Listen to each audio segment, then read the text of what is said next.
అందరికీ నమస్కారం. మీరు లేకపోతే నేను లేను ఈరోజు. ఎందుకంటే మీరు చాలా నాకు హెల్ప్ చేశారు. నేను ఆ రోజు మా అబ్బాయికి క్యాన్సర్ అని నేను మీకు ఇట్లా ప్రెస్ మీట్ పెట్టాను. చాలామంది హెల్ప్ చేశారు. మీకు అందరికీ చాలా కృతజ్ఞతలండి. ఈరోజు నేను అపోలో క్యాన్సర్ హాస్పిటల్లో ఉన్నాను. అక్కడి నుంచి ఇక్కడికి రావడానికి కారణం ఏమిటంటే మా అబ్బాయికి ఇప్పుడు బోన్ మ్యారో ట్రాన్స్ప్లాంటేషన్ కంప్లీట్ అయ్యిందనే మీకు చెప్పడానికి ప్రెస్ మీట్ పెట్టి అందరికీ థ్యాంక్స్ చెప్పడానికే నేను వచ్చాను ఇక్కడికి. ఇంకొద్దిగా హెల్ప్ కావాలి, అందుకనే నేను ఇక్కడికి వచ్చాను. ఏంటంటే ఇప్పుడు ఆ రోజు ఏం జరిగిందంటే ఇక్కడ ప్రెస్ మీట్ పెట్టేసి నేను బెంగళూరుకి వెళ్ళేసాను. నాకేం తెలియదు, అప్పుడు మా అబ్బాయి కండిషన్ సిచ్యువేషన్ బాగాలేదు. ఇక్కడ ప్రెస్ మీట్ పెట్టేసిన తర్వాత మళ్ళీ ఇక్కడ వీడియో మీ అందరూ సపోర్ట్ చేయడం వల్ల ఎన్టీఆర్ సార్ కాల్ చేయమని చెప్పేసి వెళ్ళారు అక్కడికి. ఇక్కడ కృష్ణ యాదవ్ సార్ చెప్పారనమాట. వచ్చారు అక్కడికి బెంగళూరుకి వచ్చి అక్కడ వీడియో తీసుకున్నారు. మళ్ళీ అక్కడ చాలామంది మేము హెల్ప్ చేస్తాము అని చెప్పేసి ఆ రోజు వీడియోలు అంతా మాట్లాడేసిన తర్వాత నేను ఇంకా వెయిట్ చేశాను. మా అబ్బాయికి అప్పటికే 70% బ్లాస్టర్ అయిపోయింది. ఇంకా నేను 3 days వెయిట్ చేశాను ఎవరైనా హెల్ప్ చేస్తారేమో అని చెప్పేసి. ఇంకా అప్పటికి నాకు ఏ కాల్స్ రాలేదు. సరే ఇంకా నేను ఏం చేయాలో తెలియదు, కానీ నాకు వీడియోలు చూసి విద్యాసాగర్ సార్ కాల్ చేశారు.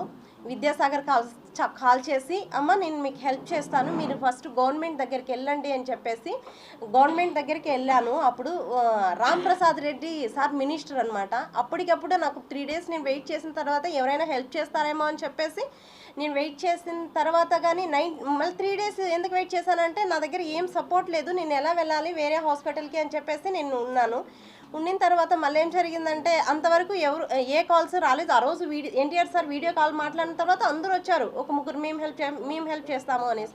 మళ్ళీ 3 days వరకు ఏం రాలేదు కాల్స్. తర్వాత మళ్ళీ విద్యాసాగర్ సారు నన్ను కాల్ చేసేసి నువ్వు ఫస్ట్ అక్కడ గవర్నమెంట్ దగ్గరికి వెళ్ళండి అని చెప్పారు. మళ్ళీ నేను గవర్నమెంట్ దగ్గరికి వెళ్ళేసి రాంప్రసాద్ రెడ్డి సార్ దగ్గరికి వెళ్ళేసి అక్కడ మాట్లాడి అప్పటికప్పుడు నేను నైట్లో వెళ్ళాను 8:30కి వెళ్తే అప్పుడు అక్కడ ఆఫీస్ వాళ్ళు ఏం చెప్పారంటే, ఏంటమ్మా మీరు ఈ టైంలో వచ్చారు అని చెప్పేసి, సార్ మా అబ్బాయి కండిషన్ చాలా సీరియస్గా ఉంది, హాస్పిటల్ వాళ్ళు మీరు వెళ్ళిపోండి అని చెప్తున్నారు అని చెప్పేసి చెప్పాను.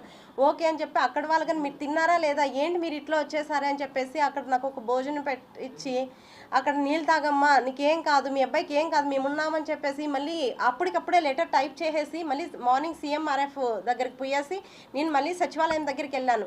అక్కడికి వెళ్తే నేను సీఎంఆర్ఎఫ్ వాళ్ళతో మాట్లాడి అక్కడ వాళ్ళు 11 lakhs ఫస్ట్ ఈ 11 lakhs తీసుకునేసి మీ అబ్బాయిని వేరే హాస్పిటల్లో జాయిన్ చేయించండి అని చెప్పారు. Already LOC Apollo cancer hospital Teynampet Nandanam అనమాట చెన్నైలో, అక్కడ తీసుకున్నాము ఎల్ఓసి. మళ్ళీ అక్కడి నుంచి తీసుకొని వచ్చేసి ఇక్కడ ఇచ్చామన్నమాట. ఇచ్చేసి అప్పుడు ఫస్ట్ జాయిన్ చేయించేస్తాం చెన్నై అపోలో హాస్పిటల్లో.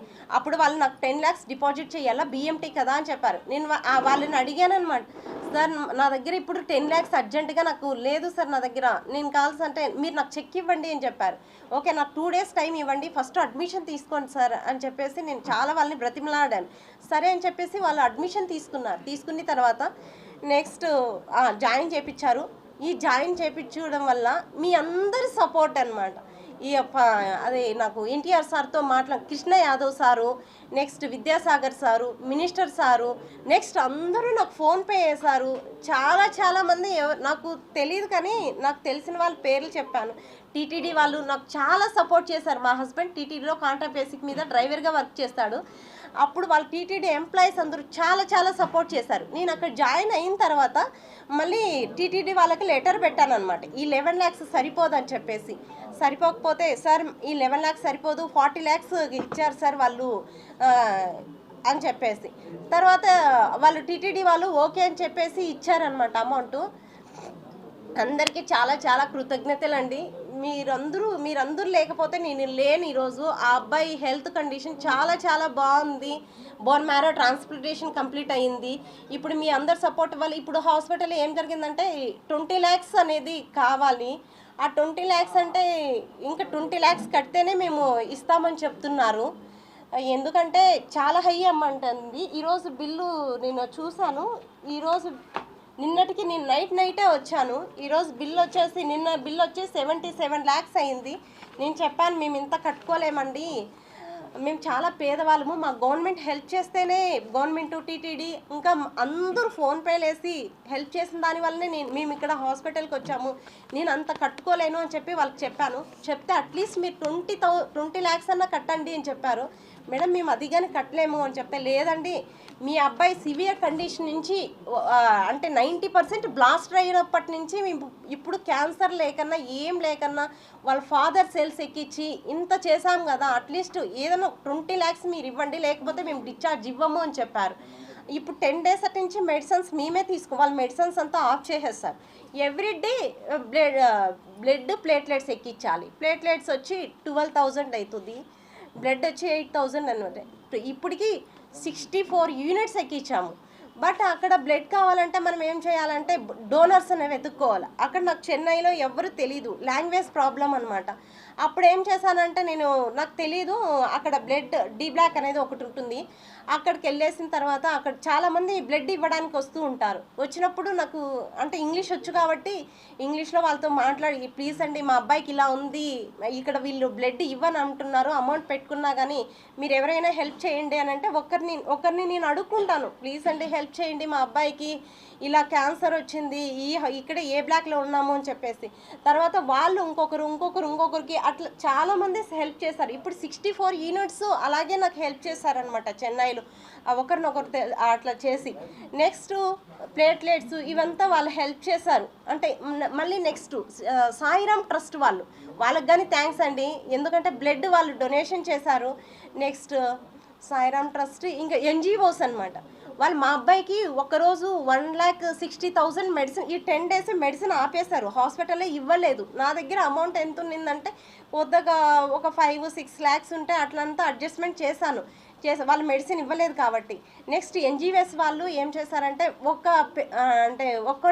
ఒక రోజుకి ఒకరు ఎన్జిఓస్ ఇస్తారనమాట. ఆ అబ్బాయికి మెడిసిన్ ఆపకూడదు అని చెప్పేసి ఆ మెడిసిన్స్ అంటే అవి తెచ్చిస్తారు మనకి.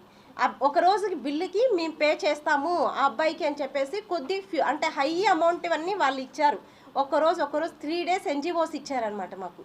నెక్స్ట్ నేను కొనుక్కున్నాను అనమాట బ్లడ్ ప్లేట్లెట్స్. ఇప్పుడు 10 days నుంచి వాళ్ళు మెడిసిన్ ఆపేశారు కాబట్టి అన్నీ నేనే కొనుక్కుంటానా, నేనే చేస్తున్నా. ప్లీజ్ అండి ఇంత హెల్ప్ చేశారు కదా, ఈ ఒక్క సహాయం చేయండి. 20 lakhs కడితేనే డిశ్చార్జ్ ఇస్తామంటున్నారు, ఇది ఏదైనా చేయండి. ఇప్పుడు ఏంటంటే ఇవన్నీ ఈ నోట్స్లు ఏంటంటే మా అబ్బాయి చాలా ఎన్టీఆర్ ఫ్యాన్ అనమాట. 2 years ఇంటర్ ఫస్ట్ ఇయర్ నుంచి దీంట్లో అన్ని సాంగ్స్, డైలాగ్స్, స్టోరీసే ఉంటాయన్నమాట. ఆ ఎన్టీఆర్ మీద పిచ్చితో వాడు ఎంతసేపు ఎవరితో మాట్లాడేవాడు కాదు, ఎంతసేపు ఇవే చేసేవాడు అనమాట. ఏంటి స్టోరీస్, ఈ బుక్స్ అన్నీ చూడండి, ఇవన్నీ సాంగ్సే, ఇవన్నీ డైలాగ్స్, ఇవంతా స్టోరీ. నేను ఒక సినిమా తీయాలి ఇలా ఉండేవాడు.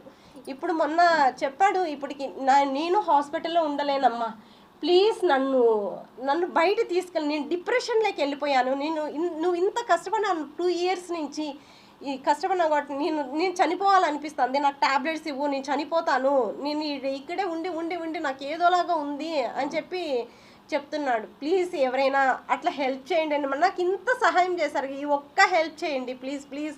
మేము చేతులెత్తి నమస్కరిస్తున్నాను సార్. ఎవరైనా సరే నాకు ముందు మీరు ఎంత హెల్ప్ చేశారు కదా, ఈ చిన్న సహాయం అని నేను అనుకుంటున్నాను. ఏదో ఒకటి చిన్నదో పెద్దదో ఒక ప్రాణాన్ని అందరూ కలిసి కాపాడారు కాబట్టి ఇప్పుడు కానీ ఎవరో ఒకరు నాకు సహాయం చేయండి సార్, ప్లీజ్ సార్. మీకు చేతులు ఎత్తి నమస్కరిస్తున్నాను సార్. మా హస్బెండ్ తరపున టీటీడీ వాళ్ళు మాకు చాలా సపోర్ట్ చేశారు. JEO madam, EO sir, next TTD employees మొత్తం హెల్ప్ చేశారు సార్.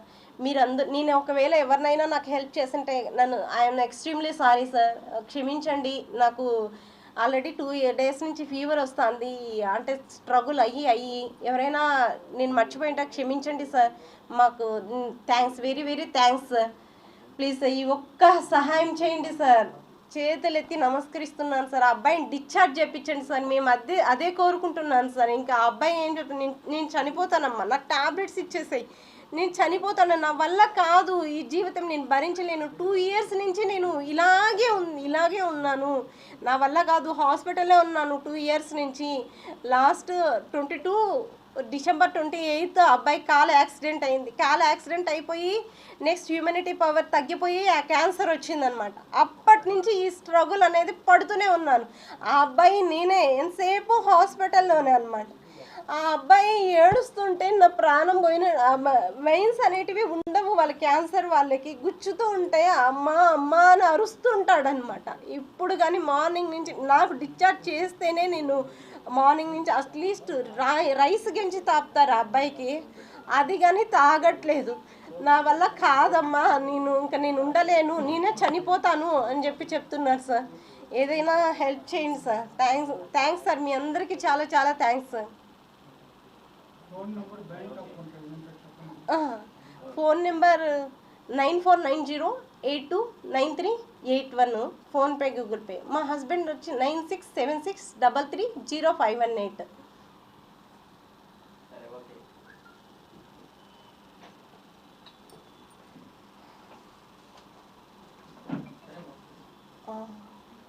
ఇంకా మాకు అక్కడ వీళ్ళు మాత్రమే హెల్ప్ చేశారు ఆ రోజు.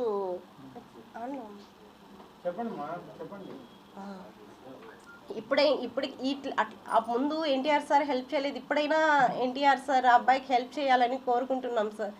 అట్లీస్ట్ ఆ అబ్బాయి మీ మీద ఇంత ప్రేమతో ఈ స్టోరీస్ డైలాగ్స్ ఇవన్నీ రాశారు కదా, ఇదన్నా ఒక్కసారైనా మీకు కనికరించండి సార్. ఆ అబ్బాయికి హెల్ప్ చేయండి సార్, ప్లీజ్ సార్. లేదు సార్, చేయలేదు సార్. ఎన్టీఆర్ ఫ్యాన్స్ చేశారు సార్. లేదు సార్, చేయలేదు సార్. ఎన్టీఆర్ ఫ్యాన్స్ వాళ్ళ ద్వారా మాకు 2 lakhs వచ్చింది సార్. 2,50,000 దాకా వచ్చింది సార్ మాకు. ఏం చెప్పారంటే అక్కడ మేము చూసుకుంటానమ్మా, నేను చూసుకుంటాను అని చెప్పారు సార్. ఎన్టీఆర్ సారు నాతో వీడియో కాల్ మాట్లాడిన తర్వాత నేను చూసుకుంటాను అని, నేను చేస్తాను అని చెప్పారు సార్. తర్వాత మాకేం కాల్ చేయలేదు సార్, ఏం చూడలేదు సార్. ఫోన్లో వీడియో కాల్లో మాత్రమే చూశారు సార్. చూసి ఆ అబ్బాయికి ధైర్యం చెప్పారు, ధైర్యంగా ఉండండి అని చెప్పారు సార్.